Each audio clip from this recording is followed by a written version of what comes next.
Hello and welcome to Board Game Gumbo. Today we're taking a look at Super Roll Rider, the arcade edition.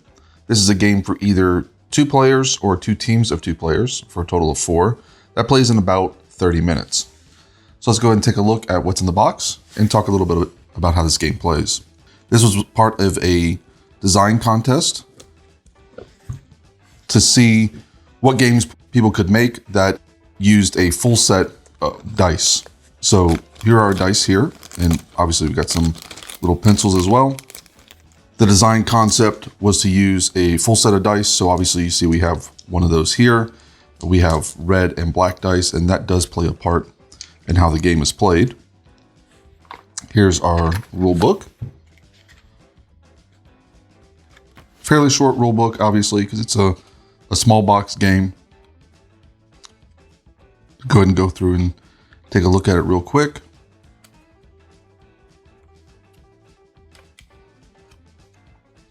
Here are the rules for the 4-player mode. Essentially, you tag in your assistant or your teammate through a mechanic in the game. So it's kind of an interesting rule set if you want to take a look at it real quick. We won't talk about it during this unboxing, but it is a different way to play the game.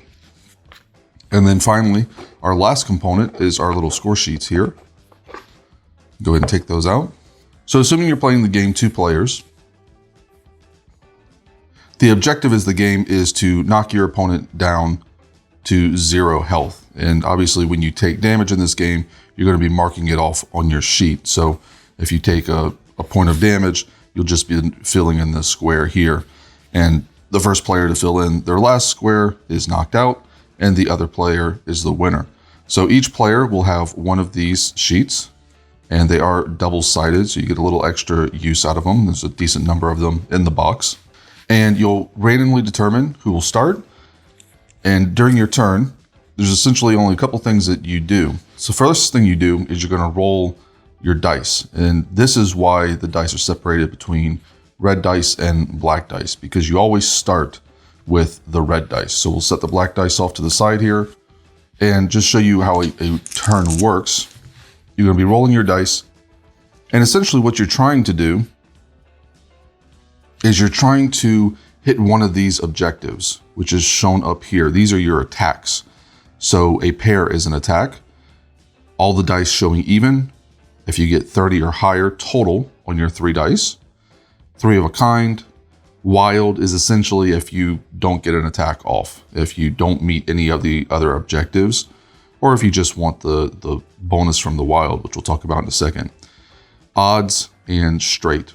And you see these little icons on here as well, tell you where those attacks go. So if you get an even attack, you're going to be attacking your opponent's hands or arms, and that's over here. Each part of your opponent's body, or each part on them that you can target, has a different number of essentially armor. So the head has the least number, the legs and the arms have the most. If you attack somebody and they still have one of these boxes unmarked, let's say I hit my opponent in the head, they mark off that spot instead of marking off damage. So instead of taking damage directly, they'll mark off that spot. Now, if I hit them in the head again, they don't have another spot to mark off, so that's when they would take damage.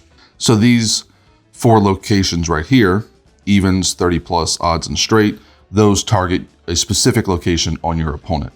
You also have the 3 of the kind, which immediately targets your opponent's health, bypassing any armor that they may have.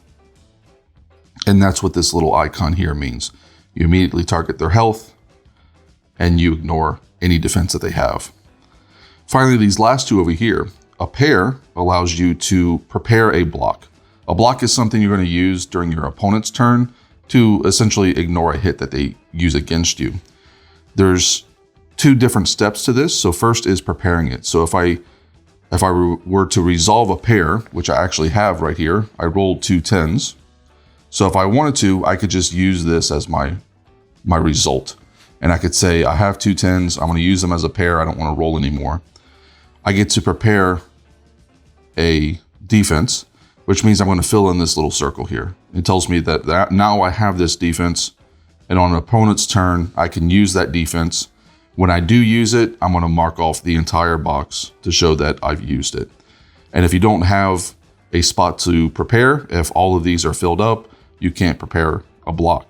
Taunt is what you get for a wild if you either don't have a result or just want to take a taunt.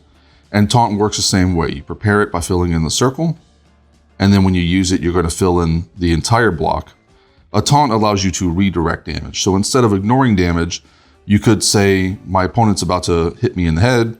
That would do damage to me. Instead, I'm going to use this taunt, and now they have to hit me in the legs, say. So now I can take the damage here on my legs, and it's not actually affecting my health. The last one is the rage meter. The rage meter happens every time you take damage. So when I took this point of damage right here, I got to prepare 1 rage. And there's a couple different things you can use rage for. It's explained here at the bottom. First one is to add or subtract from a die. And you can actually use this to go over the value of a die. So say I had rolled a 6 on this D6, but I really wanted it to be a 7. I can still use the +1 and make it a 7 temporarily. 2, you can dodge, which ignores a hit completely. And 3, you can combo. Combo is kind of the most difficult rule in the game, but it's actually not that bad. If you use 3 rage at a time, you can set off a combo. And the way a combo works is you roll all the dice, red or black. It's essentially another turn for you. You have to activate it either before or after your turn, but you roll all 6 of the dice, and then you separate those 6 dice into 2 sets of 3 in any way you want. So let's say I want the 3, 4, and 5 over here, and then I want these 3 over here. Now I get to use both of these sets of dice as attacks. The 3, 4, and the 5, obviously I'm going to use as a straight and attack my opponent's body. And then this 1, 6, and 8 doesn't really do anything for me, but I can still use it as a wild to prepare a taunt. So getting back to our round structure, because that explains how you resolve your dice, but we actually haven't talked about how to finish out a turn. So I rolled the 3 red dice at the start of my turn. I get these 3 results. Now, I could use these for odds and just attack my opponent's legs, but I want to try something different. I want to maybe go for a 3 of a kind. And I've got this 3 over here. So I've got a potential for a straight here, and then maybe outside chance of getting a 3 of a kind. So I want to re-roll. And when you re-roll, you don't actually re-roll the dice on the table. You re-roll into the black dice. So I'm going to get rid of this die because I've got something going on over here. And I'm going to use the next highest die available to me, which is the D8. These 2 are just going to sit to the side for a minute, and I'm going to go ahead and roll my D8. I got a 7, which is odds again, but not what I want. So I'm going to re-roll again. Now, this one, this D10, I've taken out of the game. It's completely out. I can't use it again. But the D8, I can now go down to the D6 and roll that. Still not what I want, so I can still go down to the D4, and I got what I want. I got a straight. Once you've rolled the D4, you have to use what you have available to you. You can't re-roll anymore. But this is good. This is kind of what I was looking for anyway. So that's a straight, which means my opponent is going to take a hit to their body, either taking it to their armor here, or if those are both filled up, taking it directly to their health. And again, you're going to continue back and forth this way, rolling your dice and either using them or going down to the next highest die until one player is been knocked out. And that's it. That's everything for Super Roll Rider Arcade Edition, as well as how to play the game.